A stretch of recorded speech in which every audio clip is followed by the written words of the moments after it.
People's पार्टीअ खे पतो आहे त उहो हुकूमत में हूंदे बि कंहिं असूली इशूअ ते अवामी तहरीक हलाइण जे क़ाबिल कोन रही आहे। इन करे 18हीं तरमीम जे तहफ़ुज़ लाइ कराची में हिक नाले मातर सेमिनार मुनक़द कयो वियो, जंहिं में हिक अधु स्पीकर जी हिक अधु ॻाल्हि खां सवाइ बाक़ी त हवा में लठियूं हणण वारी हरकत नज़र आई। सभ खां अॻु उहो मेड़ हिक सेमिनार हुजे हा त उन स्टेज ते उन्हनि खे बि सीट फराहम कई वञे हा जेकी सिंध में पीपी मुखालिफ़ सियासत कनि था, पर पीपी पंहिंजे वेझे लॾे खे सॾे स्टेज ते वेहारे हिक फॉर्मेलिटी पूरी कई। पर पोइ बि बीबीसी सां वास्तो रखंदड़ वसियतुल्ला अणसिधे लफ़्ज़नि में पीपीअ खे सिधी तरह सां वाखो कंदे चयो त पीपुल्स पार्टी करप्शन जे कुन में फिरंदड़ कश्ती आहे ऐं हिन उहो बि चयो त हिन पार्टीअ खे पंहिंजे अहम माण्हुनि मथां बि एतबार नाहे त हू किले जा दरवाज़ा खोले सघनि था या सुरंग हणी या हणाए सघनि था। पीपुल्स पार्टी जी कराची वारे ताज़े कारनामे शाहराए भुट्टो जी हक़ीक़त खे पधिरो कंदे मज़हर अब्बास ॿुधायो त एलिट क्लास याने अमीर तबिके जे ॿिनि वॾनि आबादियुनि खे पाण में मिलाइण वारे रोड जो एहसान अवाम ते न कयो वञे। बाक़ी सिंधी दानिश जे नाले में सरकारी दुकान हलाईंदड़ क्लास हिकु भेरो ॿीहर पाण खे वाखो कयो। पीपुल्स पार्टीअ जी वंगारी अदीबा नूरुल हुदा शाह हर भेरे जियां पीपुल्स पार्टीअ खे अवाम में पॉपुलर न हुजण जो तानो ॾेई पाण खे परे हुजण जी पॉइंट स्कोर कई।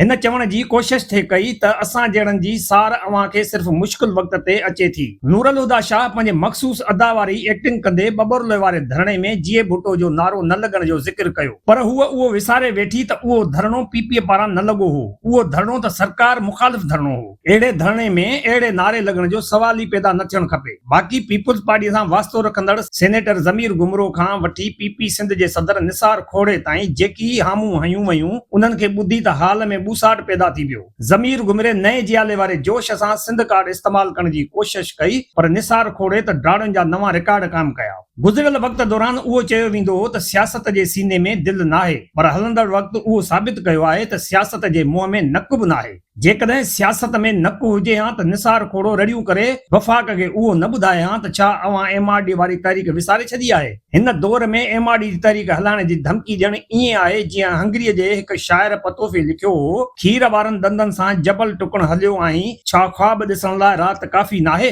पीपुल्स पार्टी को मैसूम ॿार नाहे, पर हीअ सियासी राज जी उहा रहज़न भप आहे जंहिं जे वात में हिकु दंद बि नाहे। खीर जा दंद शायदि कुझु करे बि सघनि, पर करप्शन कुरटण सबबि जंहिं वात में को दंद बाक़ी न बचियो हुजे उहो पहाड़ुनि जा पत्थर कीअं चॿाड़े सघंदो। पर सिंध जो सो कॉल्ड सान्याहवंद लॾो पंहिंजे ख़सीस मुफ़ादनि सबबि पीपीए जे पाछे खां परे हटी अवाम खे उन जे असुल तस्वीर ॾेखारण लाइ तयार न आहे। हू सखणी लॿाड़ सां पीपीए जे क़ौमी अवामी दोहन ऐं नसूरी करप्शन मथां पर्दा विझण जी कोशिश कनि था। अफ़सोस हू नथा सम्झनि त करप्शन जी किचिरे जो साथ ॾियण वारा तारीख़ जे डस्टबिन हवाले थियण खां बची नथा सघनि।